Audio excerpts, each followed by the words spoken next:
Agnieszka, would you please? Right, sorry. So please go ahead. Right, thank you. So I will try to stick to time as well, as we have the break right after.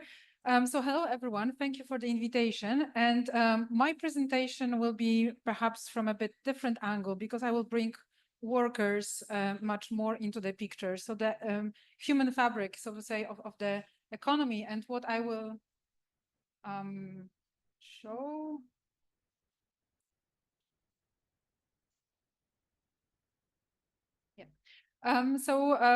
This presentation is based, as Marika mentioned, on the flagship report of ETY, so the European Trade Union Institute. It's a collective work of ETY researchers with the guest participation of Professor Claire Kilpatrick this year. And we have chosen the title, The Ongoing Quest for Social Europe, quite intentionally. So quest meaning that it's not an easy ride. It's quite long, it's quite difficult road towards social Europe, and it's ongoing. So we are nowhere near of seeing or arriving to the goal. It seems like it's still far ahead of us. And the premise of the whole report is to contribute to the monitoring of the social dimension of the EU. So the social dimension of the economic integration and economic model of the EU, by providing analysis of labor market and social development and analyzing that into the broader framework of EU policies, especially in terms of the big and ongoing transitions and challenges. So I will maybe forward.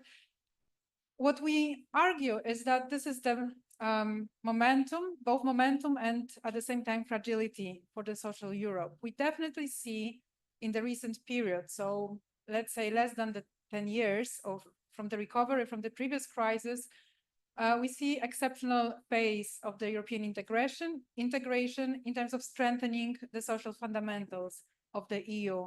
And the key channels or drivers of this revival of social Europe, or the shift in the paradigm, as it's even referred to, is first of all the European Pillar of Social Rights that was proclaimed in 2017, but the work started a couple of years later.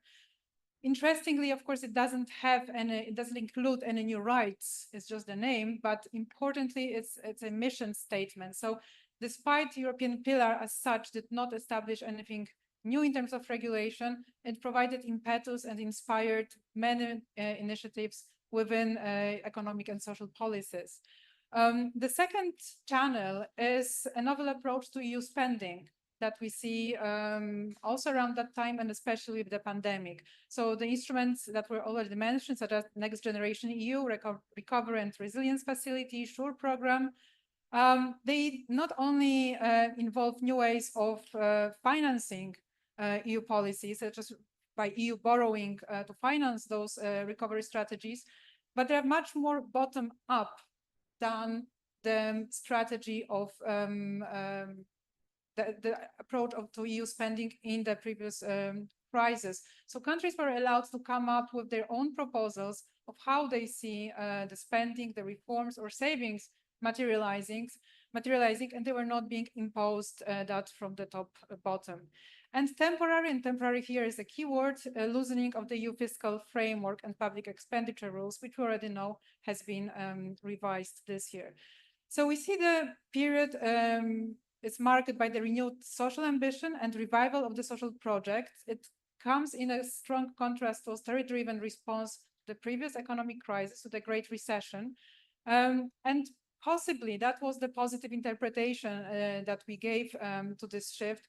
It is an implicit acknowledgement of the failure of austerity policies, and somehow even we managed to find the light at the end of the tunnel, compensation, because the countries that were pressured the most during the austerity measures were granted more financial resources under the new financial instruments.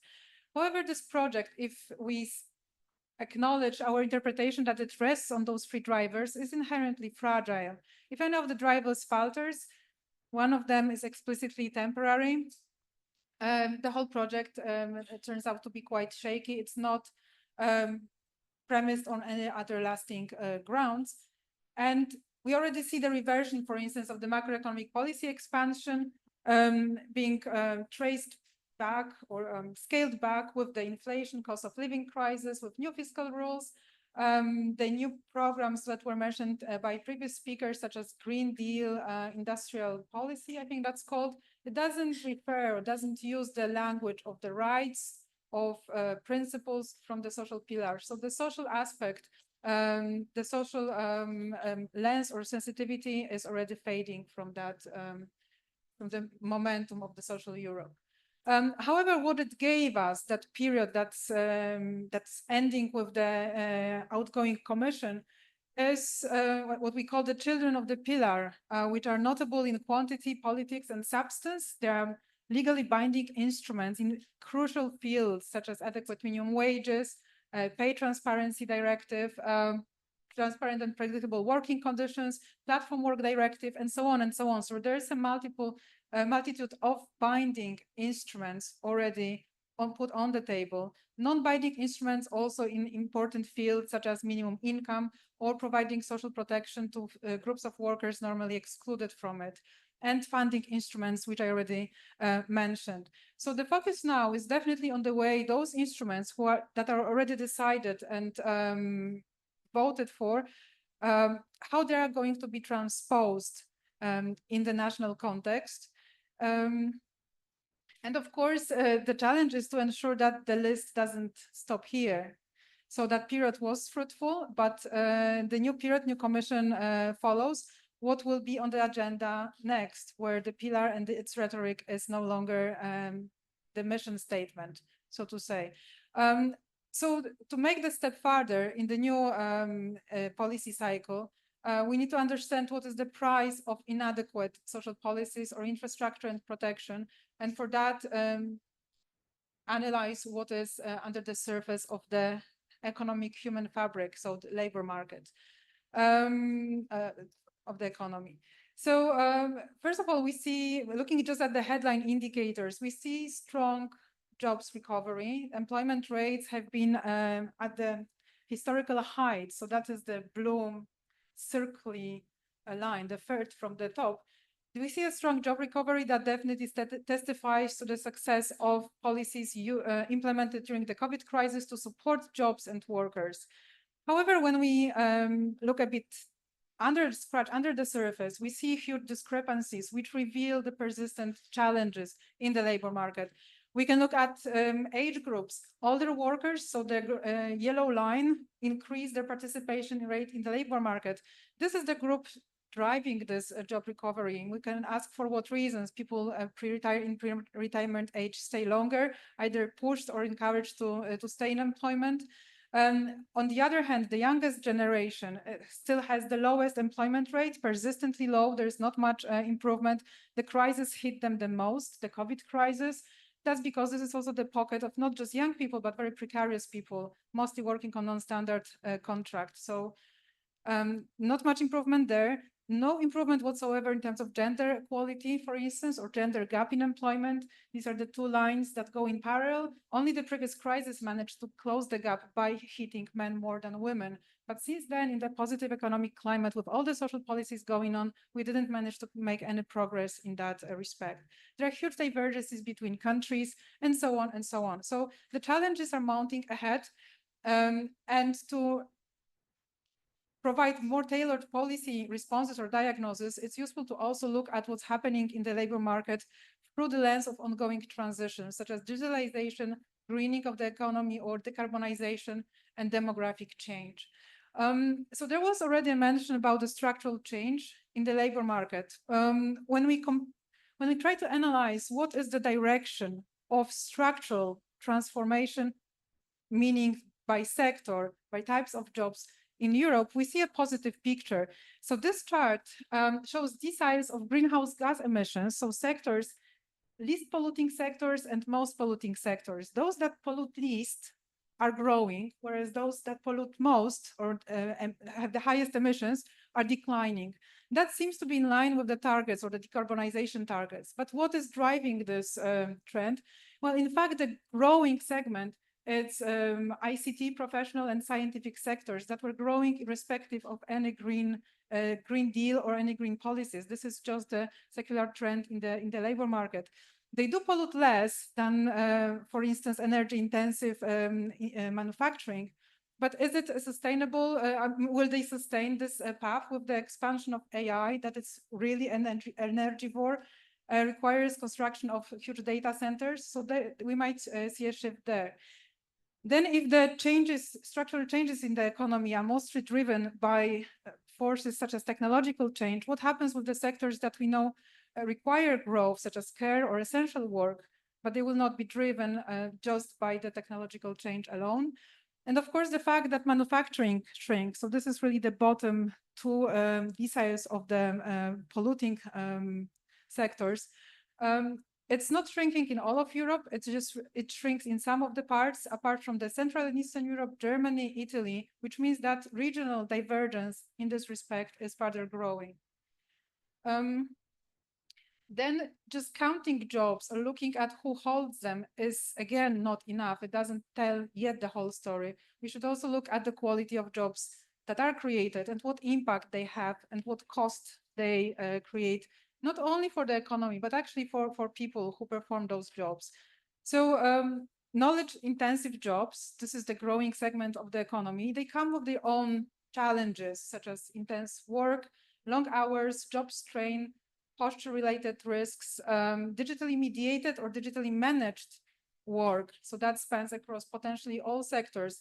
It's linked to isolation, higher surveillance, loss of autonomy for workers. All this, also we have emergence of new forms of work linked to digitalization, technological transformation, such as platform work, with its own set of challenges of increased precariousness, insecurity, and so on. So what all that means, the emergence or intensification of psychosocial risks in the economy, it has huge costs in terms of not just absences from work for the employers, but actual human costs for workers. We analyze that in terms of the incidence of depression or coronary heart disease. And you can see that psychosocial risks account for about half or even more than half of those conditions in countries such as Greece. And the best performers still would have a third of those diseases attributable to the poor working conditions. The issue of inequality in terms of income has also not been sufficiently addressed. So this underlying fragility remains with people being in work, but that being still not enough to lift them out of the risk of poverty.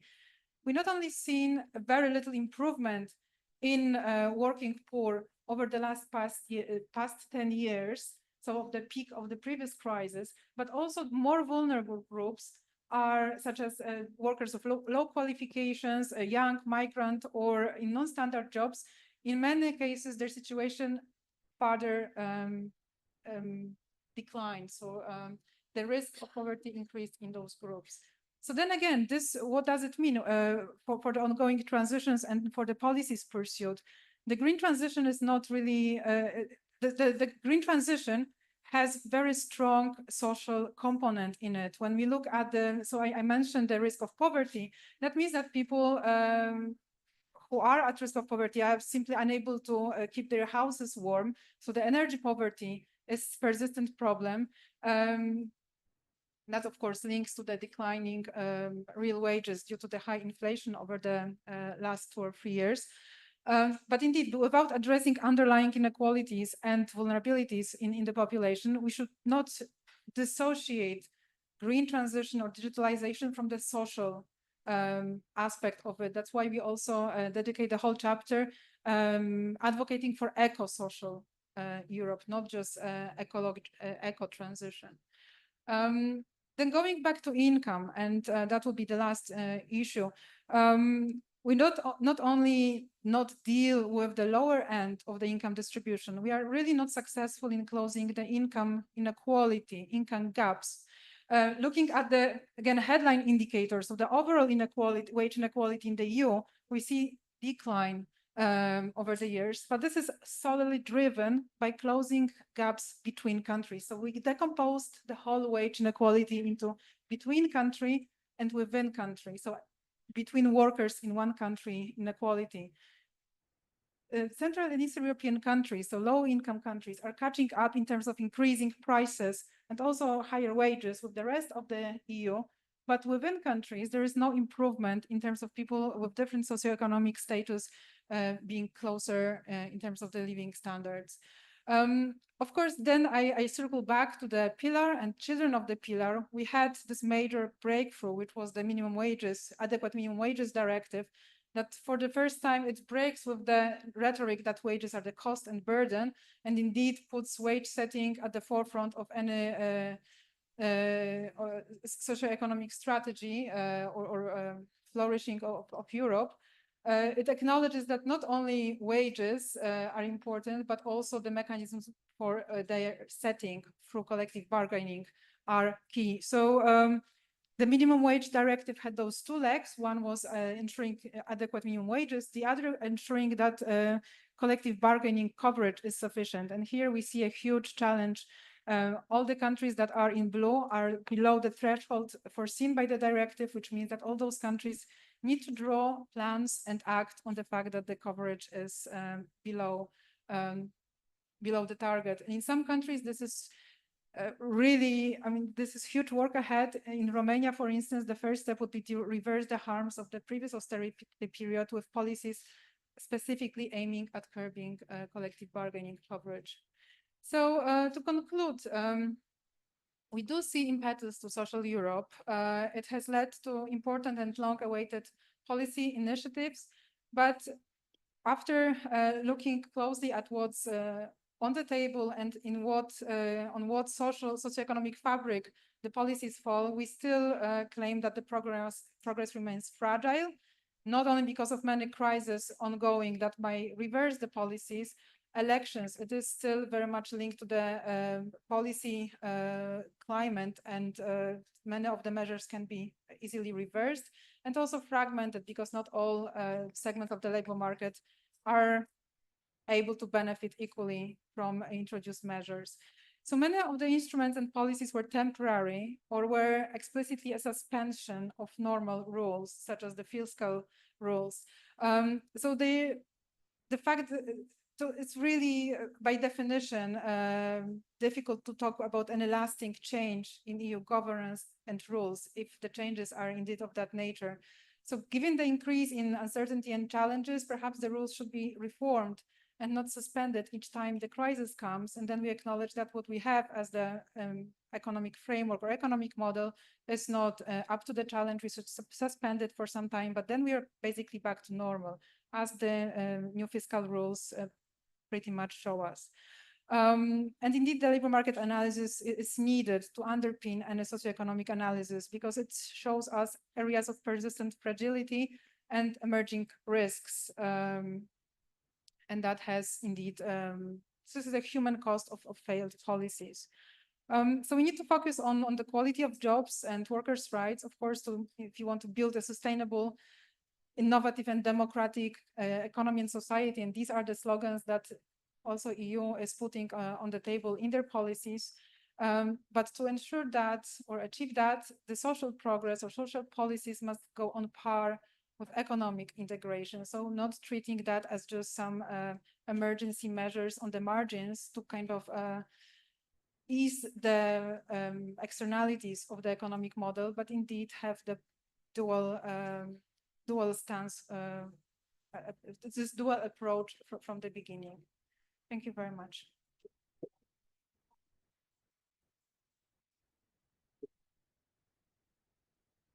Thank you very much. Would the speakers like to come back to the center here? Now, we don't really have much time.